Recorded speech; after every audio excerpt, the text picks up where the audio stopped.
Ouais. Est-ce qu'on passe à la prépa des équipes On va vous donner les compositions d'équipe puisqu'on voit que cette équipe de Lormont rentre dans les vestiaires. Sympa, un excellent accueil nous avons eu auprès de cette équipe. Oui. Rion Morsinx Rugby Club. Donc c'est une minute d'applaudissement pour en hommage à Bernard Lapassé et Aline Jansous de Rion qui sont décédés.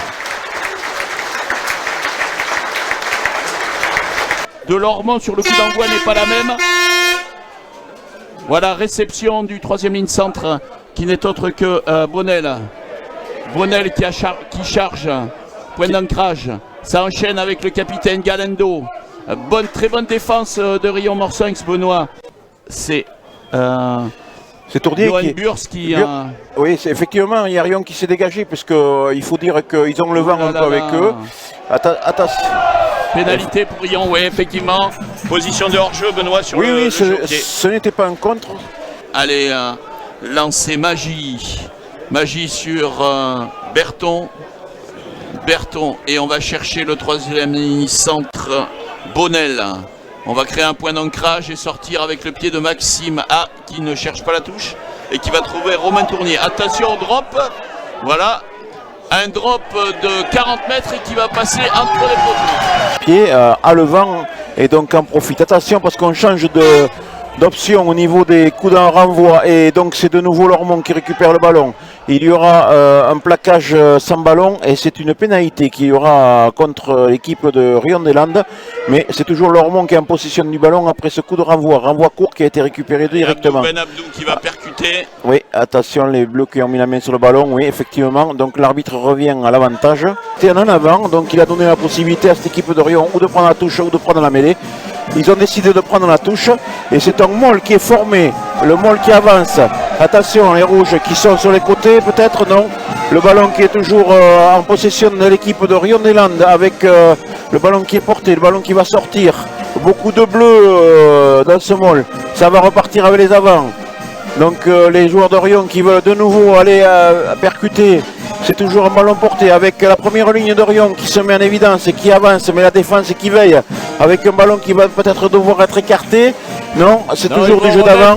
Une séquence autour par l'intermédiaire de... Les joueurs... Pas loin de la ligne, Benoît. Attention, il faut sortir les mains du ballon, les joueurs de Lormont, sinon il y aura une pénalité. Le ballon, est-ce qu'il est derrière la ligne? Et là, l'essai qui est accordé à cette équipe de Rion. Baudouin. Pénalité en cours. Oui, il y aura un avantage pour cette équipe de Lormont qui joue de nouveau avec ses d'avant, qui écarte un peu avec de nouveau la troisième ligne. Baudouin qui vient lancer au niveau des trois quarts avec toujours Briscus qui est pris par la défense de Rion. Le ballon qui est arraché, mais l'arbitre qui revient. C'était Lapeyre qui avait réussi à récupérer ce ballon avec la grosse défense de Rion qui n'a pas permis à l'équipe de Lormont de mettre son jeu en place. Mais à la manœuvre.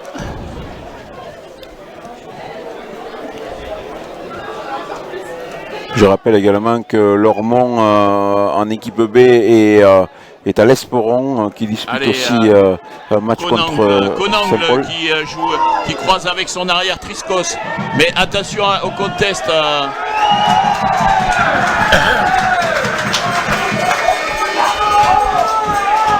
Donc on a vu la faute arriver avant même que le ballon soit arrivé. Voilà, vous allez la voir au ralenti là. Ouais, un beau coup de pied très haut qui est tapé. Et là on voit la réception avec le joueur qui est en l'air, voilà, et qui n'a pas eu le temps. Là c'est la biscotte. Hein. Normalement c'est un petit jaune. Lancé Beniatoshki, une touche à 5 avec un lancer sur Douette le capitaine, un ballon qui est récupéré, un môle qui va être formé. Et ils vont essayer de pousser peut-être pour récupérer de nouveau une dernière faute. Le numéro 7 qui était hors jeu, qui est hors jeu, il a glissé et l'arbitre lui demande de sortir, mais effectivement les joueurs glissent tranquille. Ça avance côté Rion Morsinx.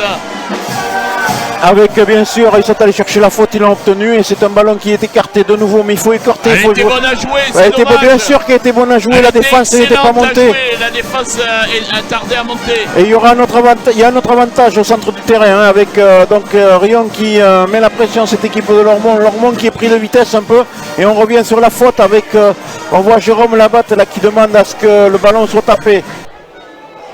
Les tribunes qui sont calmes. Allez, Romain s'élance. Et elle est belle encore, elle va passer entre les poteaux, on la voit d'ici. Et c'est la mi-temps qui est sifflée sur ce score de 22-6. On a coupé les avants en deux et pour se préparer à plusieurs types de coups d'envoi. Allez, c'est un coup d'envoi dans la zone 3 qui est réceptionné par Thibaut Lemoine et qui, avec son jeu au pied, va trouver la touche côté Monsieur Romain-Jo. Attention parce que là on sent que cette équipe de Riom est un peu en pression. Ouais. Et puis subit beaucoup de blessés. Andrea Boissard qui récupère le ballon, qui donne en dos à Delaby. Et c'est un essai du numéro 19, Jules Deporter. Et bien sûr les Bleus qui sont... C'est dommage parce que là, c'est le carton...